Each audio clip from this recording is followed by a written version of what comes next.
3-4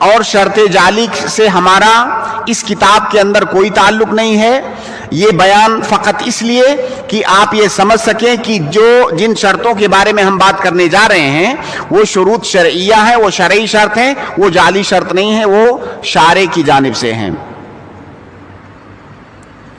ایک اور بات من باب الفائدہ آپ سمجھ لیں کہ شرط جعلی کے بارے میں ہم نے یہ عرض کیا کہ شرط جعلی یہ معاملے کے اندر ہوتا ہے، ہمارے آپسی معاملات میں، اور یہ ہماری جانب سے ہوتا ہے. شریعت نے وہ شرط نہیں لگائی ہے، یہ ہماری جانب سے شرط ہوتی ہے. ایک دو مثال لے لیتے ہیں تب سمجھ میں آئے گا اور واضح طور سے. جیسے میں نے کوئی چیز آپ سے خریدا اور خریدنے کے ساتھ، خریدنا یہ معاملہ ہے نا، خریدنا معاملہ ہے نا. میں نے خریدنے کے ساتھ یہ شرط لگائی آپ پر کہ میں آپ سے چیز خرید رہا ہوں اتنے میں، لیکن یہ سامان آپ میرے گھر تک پہنچا دیجئے، یہ شرط ہے میری. تو یہ شرط شریعت نے لگایا ہے کہ ڈیلیوری جو ہے بیچنے والے کو کرنا ہے؟ نہیں، شریعت نے نہیں لگایا. اگر یہ شرط ہم نہیں بھی لگاتے تو بھائی صحیح ہوتا کہ نہیں، لیکن یہ شرط ہم نے لگایا اور آپ نے مان لیا، تو یہ شرط جعلی ہے. اور آپ جب کتاب البیوع یا معاملات کے ابواب پڑھتے ہیں تو اس میں یہ شرطیں آنے لگتی ہیں، کئی سارے مسائل میں شرط جعلی کا ذکر آتا ہے. تو یہاں پر ایک بات سمجھ لینا ضروری ہے کہ معاملات کے اندر جو شروط ہم لگاتے ہیں آپس میں، وہ شرطیں کہاں تک لگانا صحیح ہے. کوئی شرط ہم نے لگایا چاہے بیع میں، نکاح میں یا اور دیگر معاملات کے اندر، تو کیا کب اس شرط کو لگانا صحیح ہوگا، کب صحیح نہیں ہوگا، اس کو مختصر انداز میں ایک دو لائن میں آپ ایسے سمجھ لیں. اور اگر اس کو آپ یاد رکھیں گے انشاءاللہ تو جتنی بھی شرطیں آتی ہیں جہاں آپ کو کنفیوژن ہوتا ہے کہ یہ شرط صحیح ہے کہ نہیں، وہ کنفیوژن نہیں ہوگا انشاءاللہ. دیکھیے، شرط جعلی اس وقت صحیح ہے جب وہ مقتضی العقد کے خلاف نہ ہو. عقد کے اندر ہی ہوتا ہے نا شرط جعلی، عقد کے اندر، معاملہ کے اندر ہوتا ہے شرط جعلی. جب وہ مقتضی العقد کے خلاف نہ ہو اور مقتضی الشریعہ کے خلاف نہ ہو. مقتضی مطلب اس کا تقاضا، اس کے اہداف، جو عقد ہم کر رہے ہیں اس کے کچھ مقاصد ہیں، کچھ اہداف ہیں، اس کے خلاف وہ شرط نہ ہو، تب وہ شرط صحیح ہوتی ہے. جیسے ابھی ہم نے بیع کی مثال دیا تھا. جب ہم کوئی چیز خریدتے بیچتے ہیں تو مقصد کیا ہوتا ہے؟ جیسے میں یہ موبائل بیچوں آپ سے، تو آپ کیوں خریدیں گے اس کو؟ موبائل خریدیں گے استعمال کرنے کے لیے اس کو، یا موبائل آپ اس لیے خریدیں گے کہ کہیں اور جا کر کے بیچ کے نفع کمائیں، اسی لیے تو خریدیں گے. اب میں آپ سے موبائل بیچوں اور کہوں کہ میں آپ سے یہ موبائل بیچ رہا ہوں لیکن میری ایک شرط ہے، اس کو لے جا کر کے استعمال نہیں کرنا ہے آپ کو، تو جو عقد کا تقاضا ہے میں اسی کی مخالفت کر رہا ہوں اپنی شرط میں، تو یہ شرط صحیح نہیں ہے. جو ہے کوئی شادی کرے لڑکی کے، میں آپ سے شادی کر رہی ہوں لیکن اس شرط پر کہ ہمارے درمیان فزیکل ریلیشن قائم نہیں ہوگا، ہے نا، تو کیا یہ شرط صحیح ہے؟ نہیں، یہ شرط صحیح نہیں ہے، کیونکہ اس کا جو تقاضا ہے اسی کے خلاف ہے وہ شرط. تو مقتضی العقد کے خلاف نہیں ہونی چاہیے وہ شرط. تو یہ پہلی شرط جو شرط جعلی کے صحیح ہونے کے لیے ضروری ہے. دوسری شرط کہ مقتضی شریعہ، شریعت کے جو تقاضے ہیں اس کے خلاف نہیں جانی چاہیے وہ شرط. اور شریعت کے خلاف وہ شرط تین صورتوں میں جا سکتی ہے. پہلی صورت یہ کہ اس شرط کے ذریعہ سے آپ کسی حلال چیز کو حرام بنا لیں. میں آپ کو قرض دے رہا ہوں اس شرط پر کہ جب آپ لوٹاؤ گے تو 100 روپیہ زیادہ لوٹاؤ گے. اب اس شرط کے ذریعہ سے ہم ایک حرام چیز جو کہ سود ہے، اس حرام چیز کو حلال بنا رہے ہیں. تو اگر اس شرط کے ذریعہ سے حرام چیز کو حلال بنایا جائے تو وہ شرط جائز نہیں ہے. یا کسی حلال چیز کو حرام بنایا جائے، حلال چیز کو حرام بنایا جائے تب بھی وہ شرط جائز نہیں ہے. یہ دو صورتیں ہو گئی. یا وہ شرط کسی نص کے خلاف ہو. تو مقتضی شریعہ کے خلاف ہونے کی تین صورتیں بن سکتی ہیں. ایک یہ کہ جو ہے تحلیل ما حرمہ الشارع یا تحریم ما احلہ الشارع، اور تیسرا یہ کہ ان یکون مخالفا للنص. تو یہ تینوں چیزوں میں سے اگر کوئی ایک چیز پائی گئی تو کہا جائے گا کہ یہ مقتضی شریعہ کے خلاف ہے. اور اسی طرح مقتضی العقد کے بھی خلاف نہ ہو تو شرط جعلی یہ صحیح ہے. ابھی آپ میں سے کئی لوگ کتاب النکاح پڑھ رہے ہوں گے، کئی لوگ کتاب النکاح پڑھ چکے ہوں گے. یہ مثال شاید ہو سکتا ہے میں درس میں بھی دیا ہوں. جیسے شادی ہو رہی ہے، کوئی عورت نے شرط رکھا کہ کہا کہ میں شادی کے لیے تو راضی ہوں لیکن میری ایک شرط ہے. کیا شرط ہے؟ کہ آپ دوسری شادی نہیں کرو گے، یہ میری شرط ہے. اب یہ شرط اللہ تعالیٰ نے تو نہیں رکھا ہے، ہم لوگ رکھ رہے ہیں آپس میں، ہے نا؟ تو کیا شرط شرعی ہوگا کہ شرط جعلی ہوگا؟ شرط جعلی ہے. اب کیا یہ صحیح ہے ایسا شرط رکھنا؟ اگر ہم کہیں گے صحیح ہے، اس کا مطلب پھر بعد میں اس کے مطابق عمل بھی کرنا ہوگا، اس کو پوری بھی کرنا ہوگا، ہے نا؟ اگر شوہر نے مان لیا کہ ہاں ٹھیک ہے مجھے شرط منظور ہے تو بعد میں اس کو عمل بھی کرنا ہوگا اس پر. تو کیا اس طرح سے شرط رکھنا صحیح ہے؟ کیونکہ اگر صحیح ہوگا تو عمل بھی کرنا ہوگا. کیا رہا ہے آپ لوگوں کی؟ کچھ لوگ کہہ رہے ہیں صحیح ہے، کچھ لوگ کہہ رہے ہیں صحیح نہیں ہے. اب جو ہم نے تینوں قیود بیان کیے نا، یہ دونوں کہ مقتضی العقد کے خلاف نہ ہو، کیا یہ مقتضی العقد کے خلاف ہے؟ بھائی جو نکاح ہو رہا ہے دونوں کے درمیان، اس کے جو تقاضے ہیں، کیا ان تقاضوں کے خلاف جا رہی ہے شرط؟ تقاضے یہ ہیں کہ دونوں ایک دوسرے کے لیے حلال ہو گئے. تقاضے یہ ہیں کہ دونوں کے درمیان اب تناسل ہوگا دونوں کے ذریعہ سے. یہ تقاضے ہیں، ہے نا، اس نکاح کے. تو کیا یہ چیز اس کے خلاف جا رہی ہے؟ اس کا مطلب یہ مقتضی العقد کے خلاف نہیں ہے. اب دیکھتے ہیں کہ کیا یہ مقتضی شریعہ کے خلاف ہے یہ شرط؟ شریعت کے جو تقاضے ہیں اس کے خلاف ہے. تو بتائیے شریعت کا وہ کون سا تقاضا ہے جس کے خلاف ہے یہ؟ اچھا، وہ یہ کہہ رہے ہیں کہ وہ عورت دوسری شادی کو اپنے شوہر کے لیے حرام کر رہی ہے. دیکھیے یہاں پہ کیا اس عورت نے کہا کہ میں آپ کے لیے دوسری شادی کو حرام کر رہی ہوں، یا آپ کے لیے دوسری شادی کرنا حرام ہے؟ نہیں. دیکھیے تحریم الگ چیز ہے اور منع کرنا کسی چیز سے الگ بات ہے. ہر منع تحریم نہیں ہے. میں آپ کو منع کرتا ہوں کہ جو ہے اس ٹائم کوئی جامعہ سے باہر نہیں جا سکتا، تو کیا میں جامعہ سے باہر جانے کو حرام قرار دے رہا ہوں؟ نہیں، حرام قرار نہیں دے رہا ہوں. میں نظاماً منع کر رہا ہوں. ایک مباح چیز ہے، ایک مباح چیز ہے جو من باب السیاسہ شرعیہ میں اسے منع کر رہا ہوں. منع کرنے میں جامعہ کی اور جامعہ کا جو نظام ہے یا جامعہ کا جو تعلیمی سسٹم ہے اس کی مصلحت ہے. اس تعلیمی سسٹم کو صحیح سے چلانے کے لیے میں منع کر رہا ہوں کہ آپ باہر نہیں جا سکتے. ایسا تھوڑی ہے کہ میں آپ کے لیے کہہ رہا ہوں نہیں آپ کے لیے باہر جانا حرام ہے. تو منع کرنا، دیکھیے اللہ کے نبی صلی اللہ علیہ وسلم نے جب علی رضی اللہ تعالیٰ عنہ نے دوسری شادی کا ارادہ کیا، آپ کو معلوم ہے وہ حدیث ہے نا، تو اللہ کے نبی صلی اللہ علیہ وسلم نے منع کیا کہ نہیں؟ حضرت علی کو کہا کہ میری بیٹی پر آپ سوکن لاؤ گے، منع کیا نا.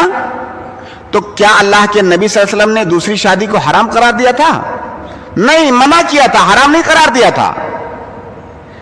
آپ جو ہے اپنی بیٹی کی شادی کر رہے ہو کسی سے، آپ اس سے کہہ سکتے ہو کہ آپ سوکن نہیں لاؤ گے، آپ حرام نہیں قرار دے رہے ہو، آپ کی بیٹی کی مصلحت میں ہے وہ چیز، آپ اس لیے منع کر رہے ہو.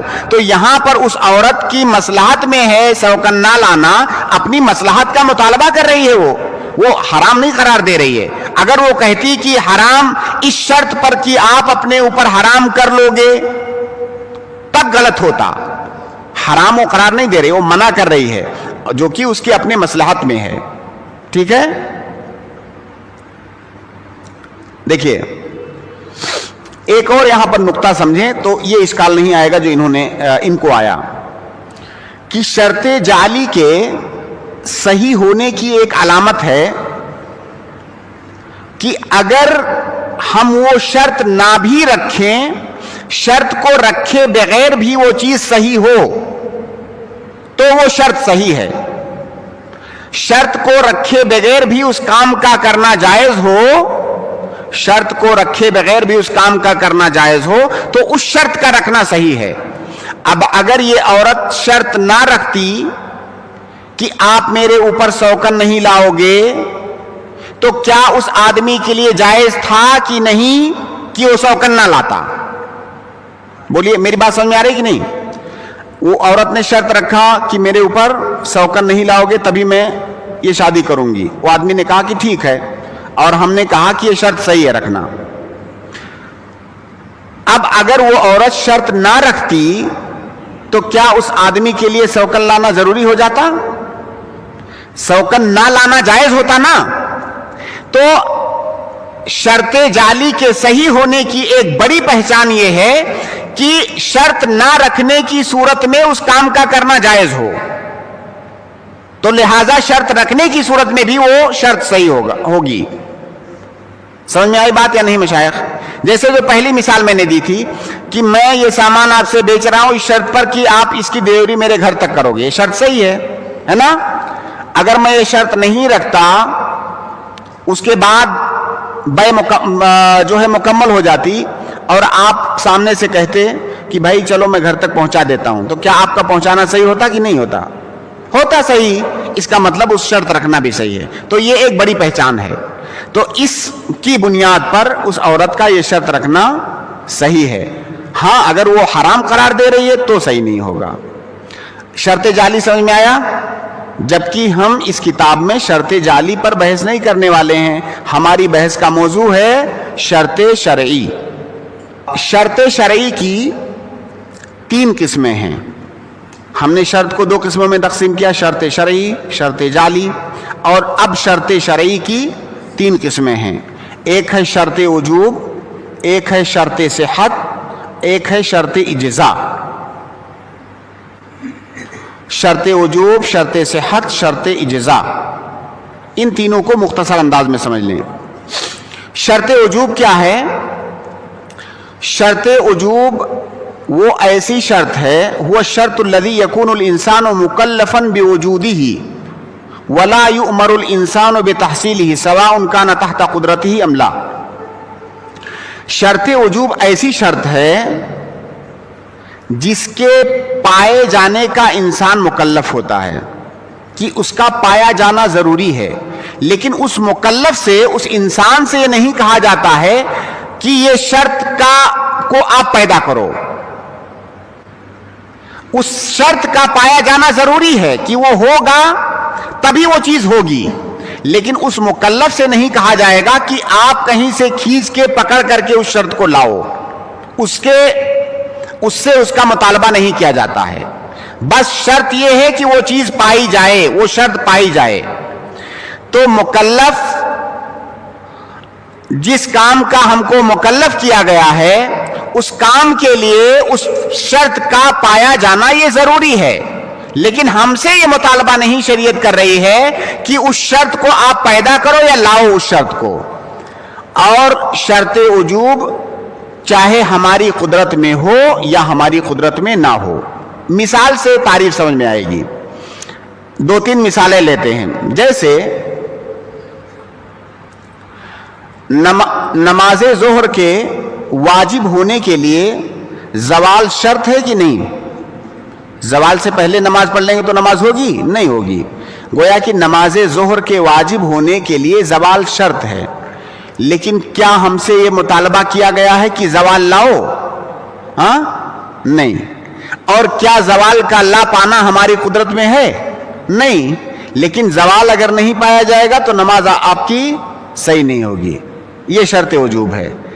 جیسے رمضان کے مہینے کا داخل ہونا, یہ روزہ واجب ہونے کے لیے شرط ہے نا, لیکن کیا ہم سے مطالبہ کیا جاتا ہے کہ کسی طرح سے لاؤ رمضان, یا رمضان کو لا پانا ہماری قدرت میں ہے؟ نہیں.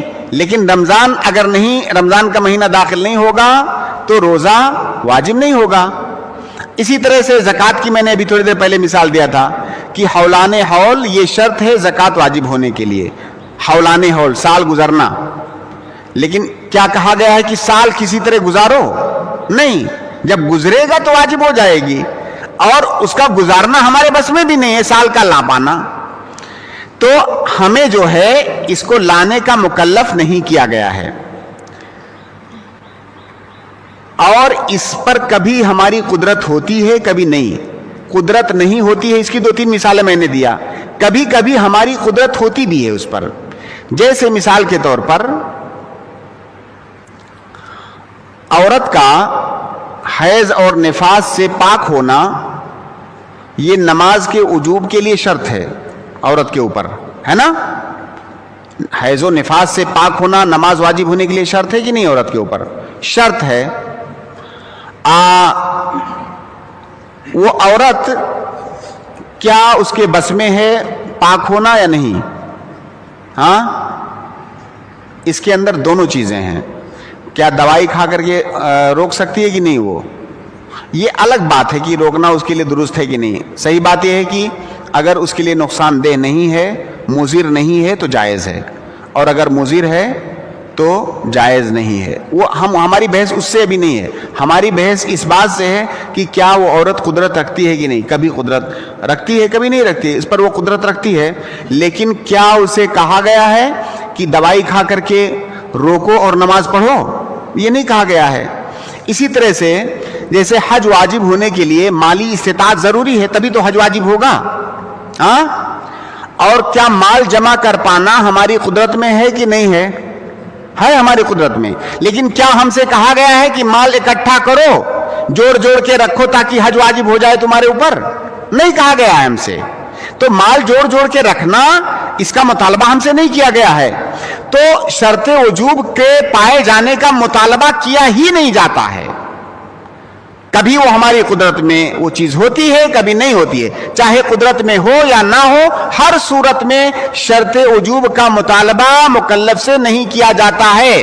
اس سے کس بات کا مطالبہ ہوتا ہے؟ صرف اس بات کا کہ جب وہ چیز پائی جائے گی تبھی وہ آپ کی عبادت صحیح ہوگی، اگر نہیں پائی گئی تو آپ کی عبادت صحیح نہیں ہے، لیکن اس کو لانے کا مطالبہ مکلف سے نہیں کیا جاتا ہے شرط وجوب کا۔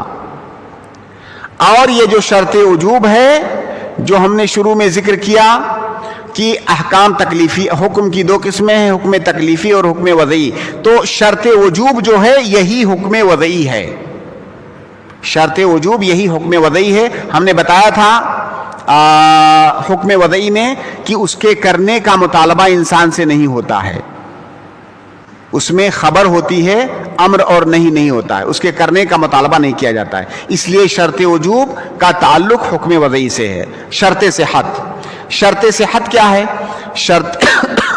شرط صحت کا مطلب یہ ہے ما جعلہ الشرع سببا فی حصول الاعتداد بالفعل وصحته ویؤمر الانسان بتحصیلہ، کہ شرط صحت وہ ہے کہ جس کے پائے جائے بغیر اس فعل کا اعتبار نہیں ہوگا، چاہے وہ عبادت ہو یا کوئی اور چیز ہو، ہم عبادت ہی کو لے کے چلتے ہیں۔ شرط صحت ایسی چیز ہے کہ جس کے پائے جائے بغیر آپ کی وہ عبادت صحیح نہیں ہوگی، معتبر نہیں ہوگی، اور شرط صحت کو کرنے کا حکم ہوتا ہے مکلف کو۔ شرط وجوب میں ہم نے کیا کہا تھا کہ اس کے پائے جانے کے آپ مکلف نہیں کہ آپ لاؤ اس کو، لیکن شرط صحت کے کرنے کا حکم دیا جاتا ہے آپ کو۔ اسی لیے شرط صحت کا تعلق کس سے ہے؟ حکم وضعی یا تکلیفی سے؟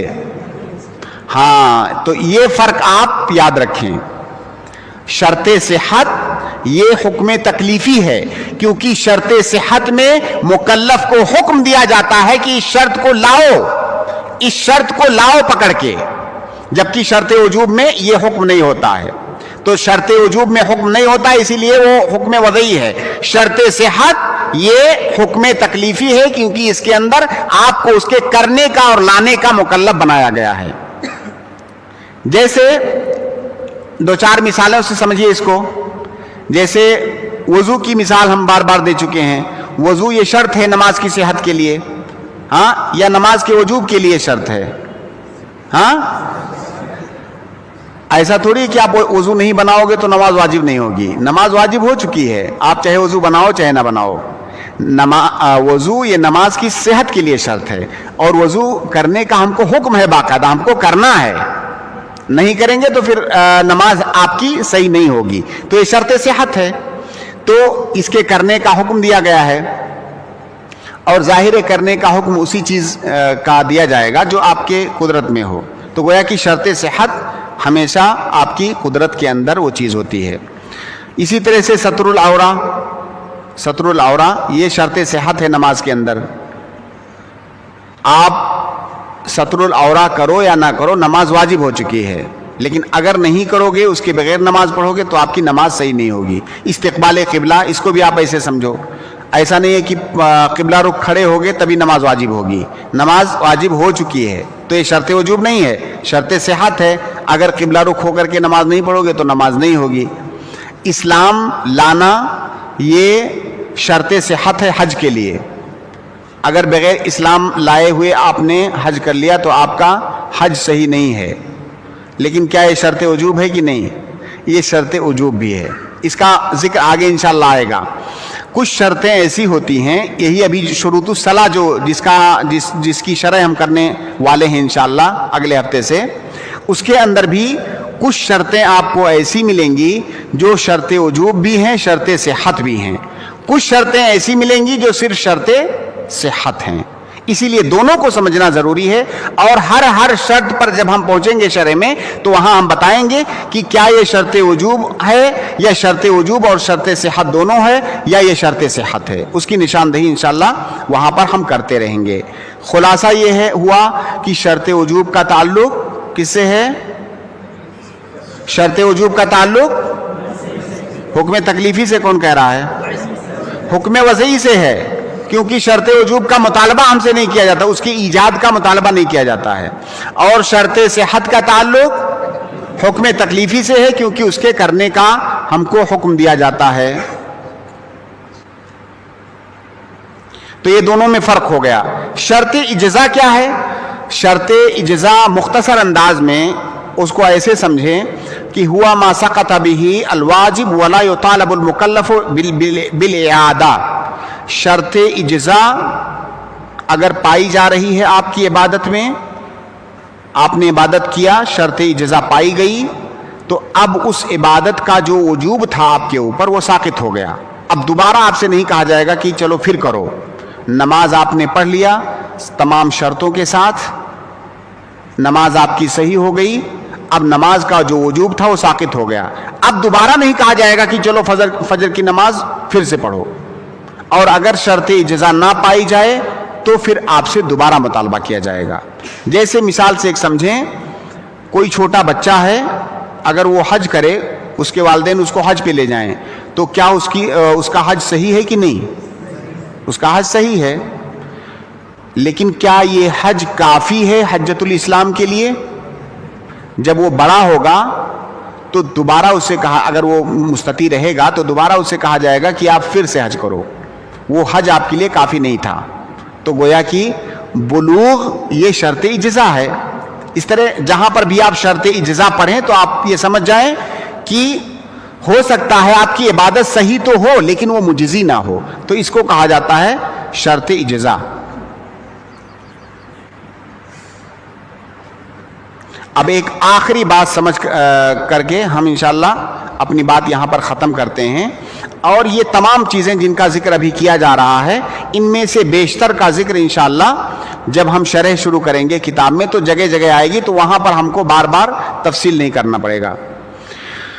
دیکھیے، شرط وجوب، شرط صحت اور شرط اجزا ہم نے جان لیا، ٹھیک ہے. اب شرط صحت جو ہے، شرط صحت کی دو قسمیں ہیں، جس کی طرف ابھی تھوڑی دیر پہلے بھی میں نے اشارہ کیا تھا. شرط صحت کی دو قسمیں ہیں. ایک ہے شرط ایجابی یا وجودی بھی اس کو کہا جاتا ہے، شرط وجودی، اور ایک ہے شرط عدمی. شرط وجودی کا مطلب کیا ہوتا ہے؟ ایسی شرط جس کا پایا جانا ضروری ہے، یا آپ اس سے بھی آسان